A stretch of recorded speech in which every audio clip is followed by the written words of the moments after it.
Discouragement, जिसको मैं और आप निरुत्साहन या निराशा भी कहते हैं।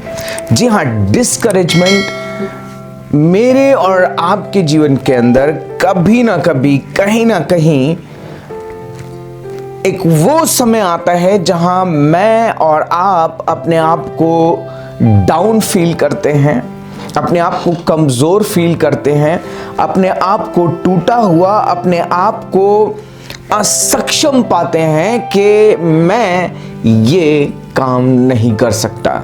जी हाँ मेरे भाई मेरे बहन, मैं हूं आपका भाई प्रभु का दास पास्टर अतुल मैसी, और मैं परमेश्वर को धन्यवाद देता हूं आज के इस दिन के लिए जो कि परमेश्वर ने मेरे और आपके जीवन के अंदर दिया है, और उसकी बढ़ाई और जय जयकार करते हैं। मेरे भाई मेरे बहन, आपके जीवन के अंदर बहुत बार वो समय आते हैं जब आप डिस्करेज होते हैं, आप निराशा का सामना करते हैं, आप निरुत्साहित होते हैं।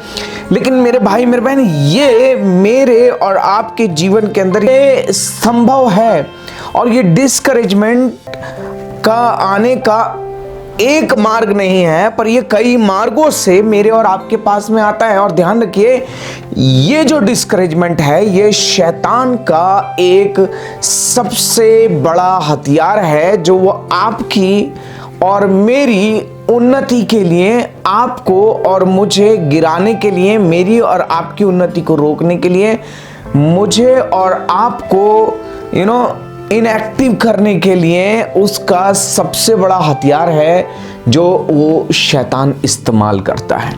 मेरे भाई मेरे बहन, आज मुझे और आपको इस बात को जानने की आवश्यकता है कि परमेश्वर है जो मेरे और आपके लिए मौजूद है, परमेश्वर है जो मेरे और आपके लिए उपलब्ध है, परमेश्वर है जो मेरे और आपके लिए तैयार है, और वो मुझे और आपको हर एक डिस्करेजमेंट के ऊपर जय पाने की सामर्थ्य देने के लिए तैयार है। आज परमेश्वर आपको आपके निरुत्साहन से, आपके डिस्करेजमेंट से परमेश्वर आपको आजाद करने जा रहा है।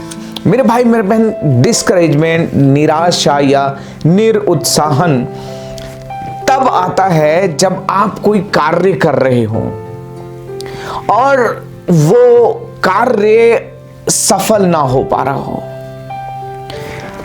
आप कार्य कर रहे हो, आपके अंदर उत्साह है, आपके अंदर आनंद है, आपके अंदर एक मकसद है, आप किसी उद्देश्य को लेकर के उस कार्य को शुरू करते हैं, लेकिन वहीं दूसरी ओर कुछ लोग हैं जो ये देखते हैं कि आप जो कार्य कर रहे हैं वो उस कार्य को लेकर के आपकी निंदा कर रहे हैं, आपका ठट्टा कर रहे हैं, आपकी हंसी उड़ा रहे हैं, और ये कह रहे हैं कि ये देखो कर तो रहा है पर ये अपने जीवन में सफल नहीं हो पाएगा। ये जो काम इसने किया है, ये जो कर रहा है वो तो इतना हल्का काम है ना कि अगर कोई फूंक मार देगा तो वो काम खराब हो जाएगा।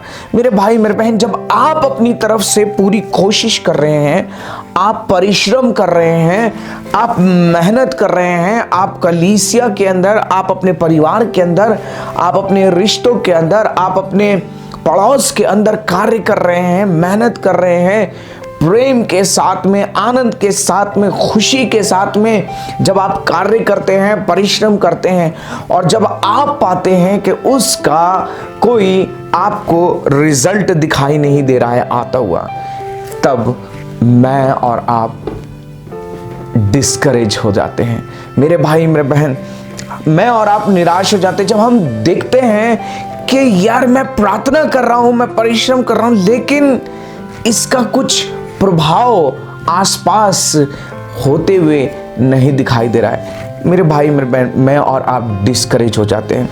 मेरे भाई मेरे बहन, परमेश्वर का वचन मुझे और आपको बताता है कि जब ये डिस्करेजमेंट आता है जीवन के अंदर, तब मैं और आप अपना उद्देश्य और अपने मकसद को खो देते हैं, और हम क्या करने लगते हैं, हम इधर उधर ताकने लग जाते हैं। When we are discouraged, हम देख नहीं पाते कि क्या अच्छा हो रहा है। जब आप डिस्करेज होते हैं तो एक सबसे बड़ी चीज पता है आपके अंदर आती है, और वो ये आती है, आई एम नॉट केपेबल, कि मैं योग्य नहीं हूं।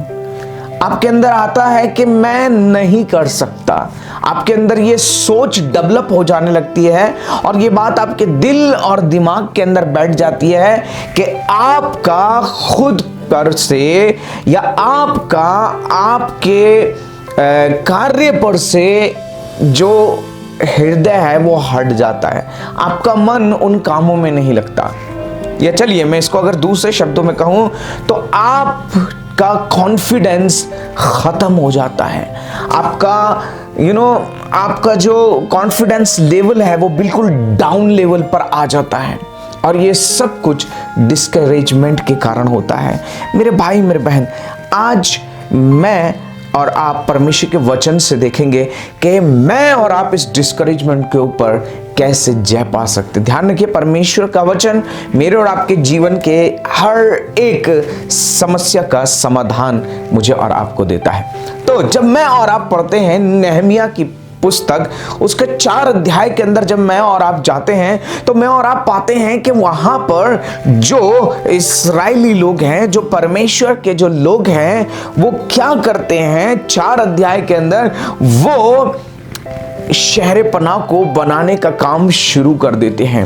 और जो शहर पनाह को बनाने का काम ये शुरू करते हैं तब वहां पर लिखा है कि बहुत सारे लोग जो थे, जिनमें से सम्मलत नाम का एक व्यक्ति भी था, उसने सुना कि यहूदी लोग शहर पनाह बना रहे हैं तो वो क्या करने लगा, लिखा है कि वो उनका ठट्टा करने लगा। जब आप 4 अध्याय पहले वचन को पढ़ेंगे तो लिखा है कि जब सम्मलत ने सुना कि यहूदी लोग शहर पनाह को बना रहे हैं तब उसने बुरा माना और बहुत रीसिया कर यहूदों को ठट्टों में उड़ाने लगा। वे अपने भाइयों और शमरोन की सेना के सामने यूं कहने लगा, वे निर्बल यहूदी क्या करना चाहते हैं? क्या वह काम अपने बल से करेंगे? क्या वे अपना स्थान दृढ़ करेंगे? क्या वे यज्ञ करेंगे? क्या वे आज ही सब काम पूरा कर डालेंगे? क्या वे मिट्टी के ढेरों में के जले हुए पत्थरों को फिर नए सिरे से बनाएंगे? मेरे भाई मेरे बहन, जब मैं और आप इन वचनों को पढ़ते हैं तो जब यहूदी लोगों ने, जब परमेश्वर के लोगों ने जो इस काम के अंदर लगे हुए थे, शहर पनाह को बनाने के काम में लगे हुए थे, जब उन्होंने ये सारी बातें सुनी तो उनका मन कच्चा हो गया, वो निराश हो गए, वो डिस्करेज हो गए। जब आप 10वें वचन को पढ़ते हैं तो लिखा है, परंतु यहूदी कहने लगे, ढोने वालों का बल घट गया और मिट्टी बहुत पड़ी है, इसीलिए शहर पनाह हमसे नहीं बन सकती। शहर पनाह हमसे नहीं बन सकती। ये इनके अंदर भी आ गया, हम नहीं कर पाएंगे। शायद मेरे भाई मेरे बहन, आपके जीवन के अंदर भी यही हो रहा हो, आपके जीवन के अंदर भी यही सब चल रहा हो। आप अपने जीवन के अंदर बहुत अच्छा काम करना शुरू किया है, आपने प्रार्थना के जीवन में बढ़ना शुरू किया है और आपने परमेश्वर की इच्छा को पूरी करना शुरू किया है। वो चीजें जो बिगड़ी हुई थी, उन कार्यों के अंदर आपने निर्णय लिया कि अब कुछ भी हो जाए, ये जो बिगड़ी हुई दशा है, ये जो बिगड़े हुए हालात है, मेरे परिवार के अंदर जो चीजें बिगड़ी हुई हैं, या मेरी कलीसिया के अंदर जो चीजें बिगड़ी हुई हैं, या फिर मेरे जहां मैं रहता हूं वहां जो कुछ बिगड़ा हुआ है, ठीक है, अब तक जो कुछ हुआ वो हुआ, लेकिन अब मैं नए सिरे से काम करूंगा, अब मैं परमेश्वर के लिए जीऊंगा, अब मैं परमेश्वर की महिमा को या परमेश्वर की स्तुति को अपने जीवन से करने। आपने निर्णय लिया होगा, लेकिन मेरे भाई मेरे बहन, जब आप निर्णय लेकर के आगे बढ़ना शुरू करते हैं, शैतान नहीं चाहता कि आप आगे बढ़ें, वो नहीं चाहता कि आप परमेश्वर की महिमा करें, वो नहीं चाहता कि आप अपने जीवन के अंदर उन्नति करें, और इसीलिए वो डिस्करेजमेंट को भेजता है, निराशाओं को भेजता है, वो आपको रोकना चाहता है। ध्यान रखिए, डिस्करेजमेंट का आने का सिर्फ एक ही पर्पस होता है, और वो पर्पस ये है कि जो काम आप कर रहे हो वो आप ना करने पाओ, जो कार्य आप परमेश्वर की महिमा के लिए कर रहे हैं वो आप ना करने पाए। लेकिन मेरे भाई मेरे बहन, शायद आपके जीवन के अंदर भी ऐसे ही हो रहा होगा, लोग आपकी निंदा करेंगे, लोग कहेंगे होंगे, अरे ये तो अब लग गया काम में, तो लग ही गया, ये तो लग गई तो लगी गई, देखो कितना कर लेगी, देखो कहां तक पहुंच जाएगा। शायद आपके विषय में लोग कह रहे होंगे इसमें इतनी ताकत नहीं है भाई कि ये कर पाए, इसके अंदर बुद्धि नहीं है, इसके अंदर कुछ नहीं है। शायद लोग आपके विषय में बहुत कुछ कह रहे होंगे, लेकिन आज मैं आपसे कहना चाहता हूं मेरी बहन मेरे भाई, आपको निराश होने की जरूरत नहीं है। Don't lose your heart. आप डिस्करेज ना हो, आप निराश ना हो। क्यों निराश ना हो? सबसे पहली चीज मैं आपको बताना चाहता हूं, क्योंकि आप ये अपने बल से नहीं कर पाएंगे, लेकिन आप परमेश्वर की सामर्थ के द्वारा करने पाएंगे। अब मैं आपको आगे बताना चाहता हूं how to overcome on this discouragement.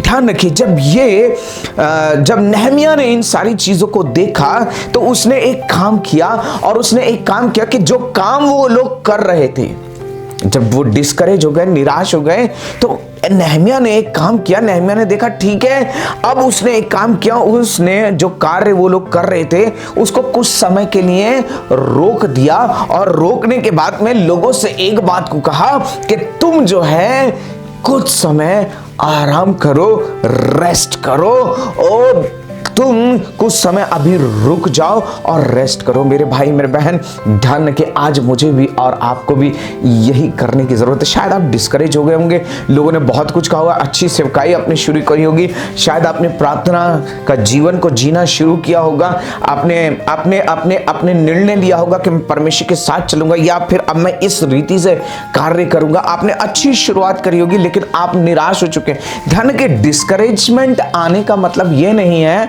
कि आप गलत कर रहे थे। नो, डिस्करेजमेंट आने का मतलब यह बिल्कुल नहीं है कि आप गलत कर रहे थे, पर डिस्करेजमेंट आने का मतलब यह है कि आप कर तो सही रहे हैं पर गलत तरीके से कर रहे हैं। बस आपको तरीके में बदलाव करने की जरूरत है। मेरे भाई मेरे बहन, सबसे पहला काम क्या करें जब डिस्करेजमेंट आए? सबसे पहली चीज, rest in the presence of God. यीशु मसीह ने कहा, हे सब परिश्रम करने वालों और बोझ से धोए हुए लोगों, मेरे पास आओ, मैं तुम्हें विश्राम दूंगा। तो सबसे पहले परमेश्वर की उपस्थिति में रहें, क्योंकि उसकी उपस्थिति में आप सामर्थ पाएंगे, उसकी उपस्थिति में आप भरपूरी को पाएंगे। मेरे भाई मेरे बहन, इसीलिए यीशु ने कहा, मेरे पास आओ।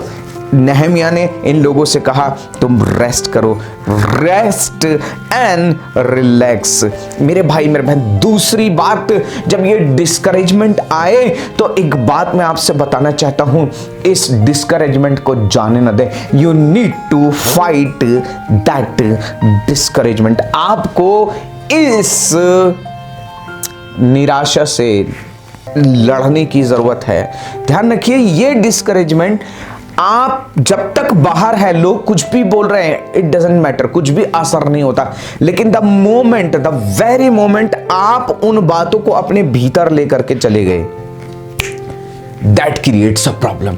यहां समस्या होने लगती है। यू हैव टू फाइट, आपको लड़ना है। इस डिस्करेजमेंट को अपने अंदर नहीं डालने देना है, अपने अंदर, अपने भीतर नहीं आने देना है। और मेरे भाई मेरे बहन, इसीलिए परमेश्वर का वचन बताता है, नहमिया ने क्या किया? नहमिया ने एक काम किया कि ये जो लोग थे, इन लोगों को अब क्या किया कि ये जो शत्रु है, कि ये शत्रु कुछ लोगों को काम करने के लिए लगा दिया, और यहां पर अब घराने घराने करके लिखा है, इनको तलवारें, भाले और बछिए दे करके इनको क्या किया?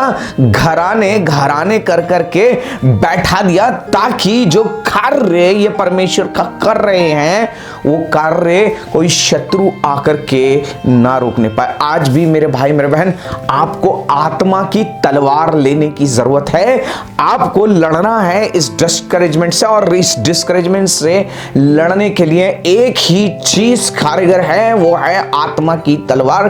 परमेश्वर का वचन आपको अपने जीवन के लिए इस्तेमाल करना है, अपने जीवन को भरना है, अपने जीवन के अंदर हर डिस्करेजमेंट, हर बात के लिए मेरे भाई मेरे बहन, वचन से आपको चौकसी करनी है। वचन से आपको उन तमाम बातों को जो डिस्करेज कर रही हैं, निराश करने के लिए आपको आ रही है, आएंगी, लेकिन आपके भीतर नहीं जानी चाहिए, उनको काटना है। Praise the Lord, hallelujah. मेरे भाई मेरे बहन, तीसरी चीज, डिस्करेजमेंट को अगर किक आउट करना है, तीसरी बात मैं आपको बताना चाहता हूं। पहली चीज, रिलैक्स करें। रिलैक्स कहां करना? इन द प्रेजेंस ऑफ गॉड, परमेश्वर की उपस्थिति में, परमेश्वर की उपस्थिति में रहें। दूसरी चीज, परमेश्वर के वचन का इस्तेमाल करें, काटें डिस्करेजमेंट को, इन निराशा को। तीसरी बात, लर्न फ्रॉम द लॉर्ड, प्रभु यीशु मसीह से सीखें, परमेश्वर से सीखें। कई बार हम बिना सीखे, हम बिना जाने हम आगे बढ़ जाते हैं, कर जाने लगते हैं, और होता क्या है? हम निराश हो जाते हैं। मेरे भाई मेरे बहन, सीखें परमेश्वर की अगुवाई में, सीखें, परमेश्वर से मांगे, परमेश्वर मुझे गाइड करें, मेरा मार्गदर्शन करें, परमेश्वर मुझे कहाँ जाना है, कैसे जाना है, परमेश्वर आप मेरे लिए द्वार खोलें। सीखें, learn to do the will of God. और इसलिए परमेश्वर का वचन कहता है, अनुभव से परमेश्वर की भली और भावती और सिद्ध इच्छा मालूम करते रहो। मेरे भाई मेरे बहन, आप इन निराशाओं के ऊपर जय प्राप्त करने पाएंगे। सो ये परमेश्वर के वचन है। और मेरे भाई मेरे बहन, मैं आपको बताना चाहता हूं, आपको परमेश्वर की अगुवाई मांगनी है, आपको सीखना है परमेश्वर की अगुवाई में। जब डिस्करेजमेंट आपके जीवन के अंदर आए तो परमेश्वर की अगुवाई को मांगे, उसकी इच्छा में कार्य करें। और चौथी बात आपको बताना चाहूंगा मेरे भाई मेरे बहन, सब कुछ अकेले करने की कोशिश ना करें। ध्यान रखिए, आप अपने बल, अपनी शक्ति, अपने अनुभव से अगर सब कुछ करने की कोशिश करेंगे अकेले, तो आप डिस्करेज हो जाएंगे, टूट जाएंगे आप। लेकिन मेरे भाई मेरे बहन, आपसे बताना चाहता हूं, take others along with you. उन लोगों को अपने साथ लें जो सेम आग से भरे हुए हैं, उन लोगों की संगति में रहें जो उस दर्शन से भरे हुए हैं, उन लोगों को अपने साथ लें जो उसी आत्मा के चलाए चल रहे हैं, उसी दर्शन से भरे हुए हैं, उसी उत्साह से भरे हुए हैं जो आपके जीवन के अंदर परमेश्वर ने दिया है।